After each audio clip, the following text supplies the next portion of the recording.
We need the picker wheel probably, right? Yeah. I wrote this song. That's not true. I didn't write this song. Here's how it works. If you're new to the stream, hello and welcome.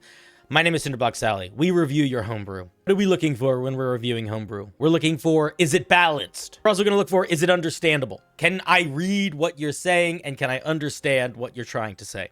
We're also going to look at, is it interesting? Is it evocative? Does it bring something new to the table? You in the chat, all you lovely, lovely chatters out there, I encourage you to share your feedback as we review the piece. Anyway, should we spin the wheel? Have we waited long enough?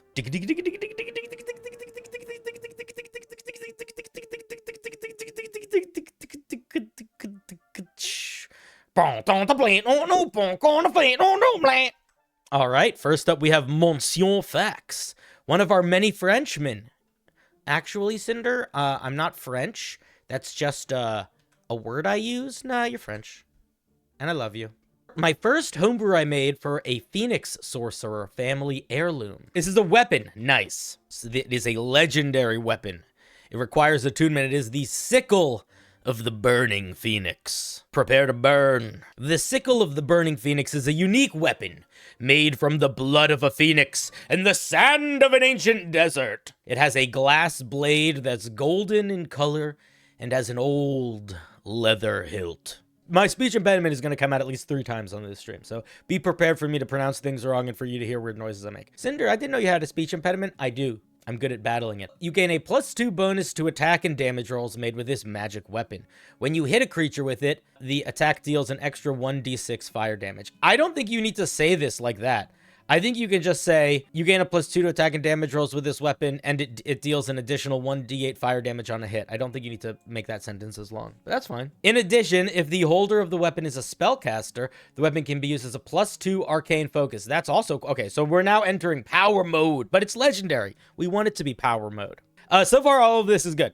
It's a solid legendary weapon so far. Let's see what else it gets. Slash of the Phoenix. The energy and heat stored in the blade is unleashed at once. As an action, you can make a ranged spell attack with a range of 40 feet. If the attack hits, the target takes 3d10 fire damage. This feature has 1 charge and recharges when the weapon has been bathed in sunlight for 8 hours. Cool. Okay, so I don't think you need to talk about it having a charge and here, because if it only has 1 charge, you can just say, once you use this feature, you can't use it again until the blade has been bathed in sunlight for 8 hours. I want to point something out here, which I think is worth noting.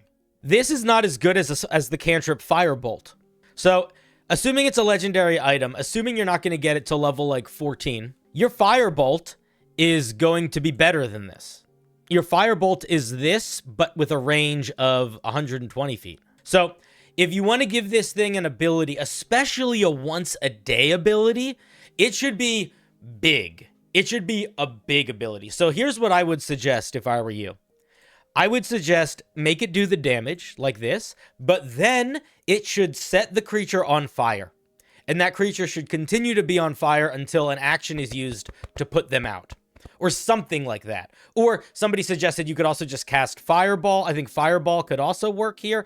But if you want to keep it with this, like, you're like slashing at somebody and launching flame at them, I think the logical next step is more damage or setting them on fire. Let's take a look at Phoenix Rebirth. Blinding and deafening, I wouldn't do deafening, only because I feel like I'm not seeing the story there. But I feel like a big flash of light, you could do some blinding stuff for sure. But personally, I feel like if we're trying to be a phoenix, we're trying to burn stuff. So the more we can burn, the better, which is why I think it should set people on fire. You know what I mean? You assume it loud? Yeah, it might be loud, faux show. Let's check out Phoenix Rebirth. The phoenix blood inside the weapon saves you from death.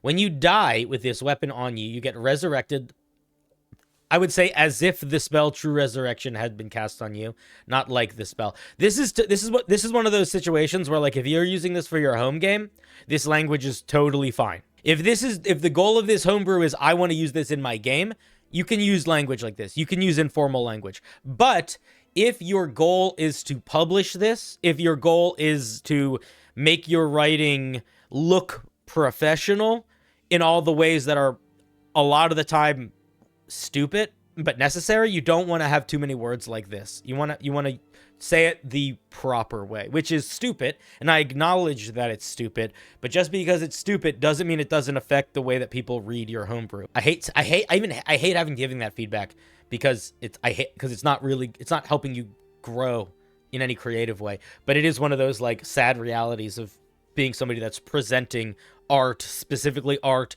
that is designed to be in the context of a game with very specific language rules. You appear 100 feet away from the place where you were killed with the sickle in your hand. This feature has 1 charge and recharges when the weapon is bathed in sunlight for 1 week. So it's basically a once a week true resurrection. You know, I feel mixed about this second feature. Part of me feels like this should not trigger on death. It should trigger on death saving throws. I feel like waiting for death for this to activate, it just feels a little off. Here's the situation that could come up, which is what makes me feel like I want this to trigger earlier. You go unconscious and you stabilize. Then you're still out of the fight. Like, I feel like it's much more evocative where it's like you go down and then you immediately poof, explode back. But if you don't want to do that, I totally see not doing that. But I would probably lean in that direction. Same feedback for the charge mechanic. Just say once you use this feature, you can't use it again for another week. What does it mean to be bathed in sunlight for a week, by the way? Does that mean in order for this to recharge, you need to go to a place where there's 24-hour sunlight?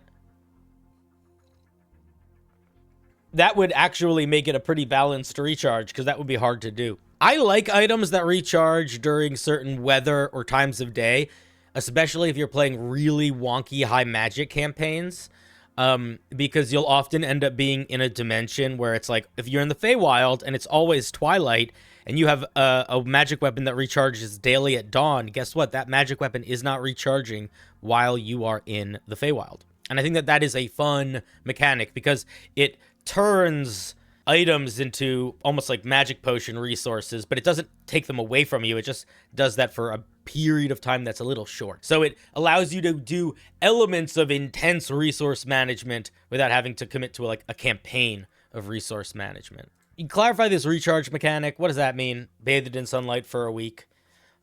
Solar panels don't care about clouds. Does the blade? Yeah, it does, because it's not recharging from solar energy. It's recharging from sunlight. Solar powers get their energy from the stuff we can't, the lasers. Trust me, I invented solar panels. I know exactly how they work. It's sun lasers. It's always been sun lasers. It will always be sun lasers. But yeah, overall, I think it's pretty good. I think it's a pretty solid legendary item. I like it. The other thing that you could do, which you definitely don't have to do, and I would not do if your game had a Celestial Warlock in it, but you could make it so that when they go down, not only do they come back, but they come back in like an eruption of fire. But that is essentially the Celestial Warlock's like 14th or 10th level feature. It's one of the two. Or the Divine Soul Sorcerer. It's one of those guys. I think it's the Celestial. I love when I'm right and I hate when I'm wrong, so let's just double check. Let's see if I called that. I think I did. Yeah, boom! You could copy Searing Vengeance. But again, I would not copy Searing Vengeance if you had a Celestial Warlock in your campaign, because then it might make your Celestial Warlock feel like, oh man, my capstone ability is so cool, and now he just gets it in a magic item? Ugh. And you don't want to do that. Whenever you're making magic items, this is actually a really good thing to think about in general.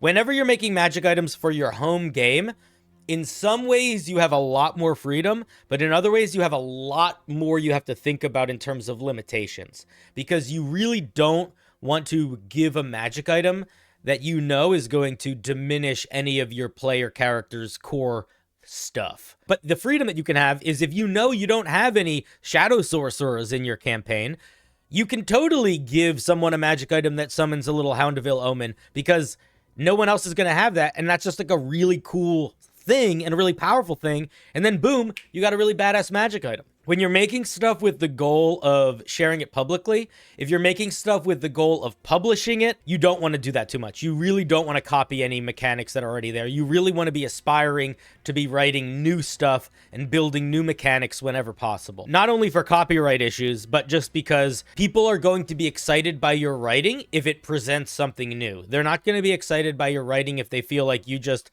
took a couple features you like from the Rogue and a couple features you like from the Monk and put them together. You know what I mean? All right, let's give a Thanksgiving thank you to Monsieur Fax for sharing their awesome homebrew.